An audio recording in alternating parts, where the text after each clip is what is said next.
आ रहे थे और वो बताते थे कि देखिए इन फला मंत्री का कॉल आया है, लेकिन अभी आप डिस्क्लोज मत कीजिएगा, अभी इसको पर्सनल रखते हैं थोड़ा सा। फिर थोड़ी देर बाद कहते हैं कि चलिए बता देता हूं कि इनका कॉल आ गया है और इन्हें भी कॉल आ गया है, आज शाम शपथ लेने वाले हैं। लेकिन क्या अध्यक्ष पद को लेकर कुछ खबरें हैं राकेश?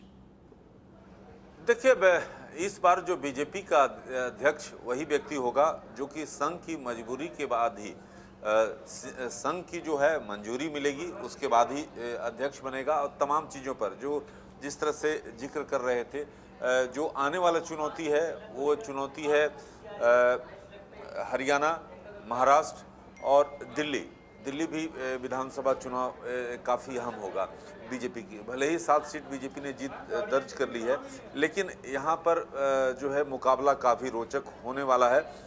और जो भाजपा के पार्टी संगठन के अगर देखें कि कौन ऐसा व्यक्ति है जो कि संभाल सकता है, तो इसमें इस पद के लिए 2 नामों पर अब अटकलें तेज हो गई हैं। इसमें जो बीजेपी के महासचिव हैं विनोद तावड़े और सुनील बंसल का नाम इस तरह से जो है अटकलें तेज हैं। लेकिन जैसा कि आप जानते हैं कि बिहार के प्रभारी महासचिव हैं और लोकसभा चुनाव के दौरान उन्होंने कई जिम्मेदारियां संभाली हैं। तावड़े ने पार्टी द्वारा लाभार्थियों के लिए चलाए गए खास अभियानों और जनसंपर्क कार्यक्रमों के क्रियान्वयन में कम समय में ही प्रमुखता हासिल कर लिया। सुनील बंसल एक और नेता हैं जो पार्टी के लिए राज्य महासचिव संगठन के रूप में यूपी में अहम भूमिका निभाने के बाद चर्चा में आए थे। ये चर्चा चल रही है, लेकिन अंतिम फैसला क्योंकि संघ की मंजूरी के बाद ही बीजेपी का पार्टी अध्यक्ष होगा। विनोद तावड़े, सुनील बंसल, ये 2 नाम हैं जो अभी चर्चा में चल रहे हैं। लेकिन हिमांशु जी, देखना ये होगा कि यहाँ भी कोई सरप्राइजिंग एलिमेंट सामने आ जाएगा या इन्हीं 2 नामों में से किसी एक का चुनाव होगा और सभी की सहमति भी होनी चाहिए। नहीं, देखिए, इससे पहले सरप्राइजिंग एलिमेंट तो आएगा ही। और इससे पहले मैं एक कमेंट महाराष्ट्र के ऊपर करूँ। महाराष्ट्र में 6 महीने के बाद विधानसभा चुनाव है। आप ये भूलिए मत कि पिछले बारी के जब चुनाव हुए थे तब भी भाजपा और शिवसेना गठबंधन ने सबसे ज्यादा सीटें प्राप्त की थी। उसके बाद उद्धव ठाकरे पाला बदलकर वो बाजू गए थे और ढाई साल तक अपनी सत्ता चढ़ाई थी। ये बात को नजरअंदाज मत कीजिए।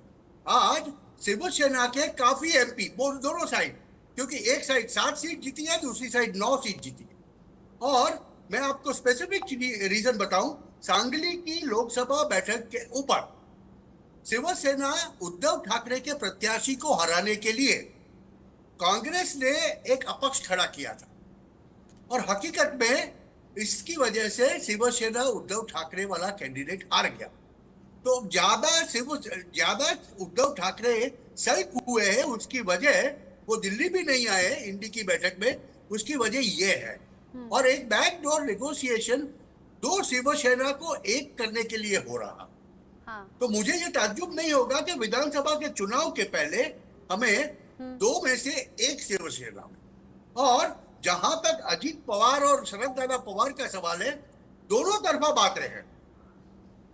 मगर इसमें देखने वाली बात यह है कि अजीत दादा पवार खाली 1 सीट जीते हैं, जबकि शरद पवार ने 8 जीती।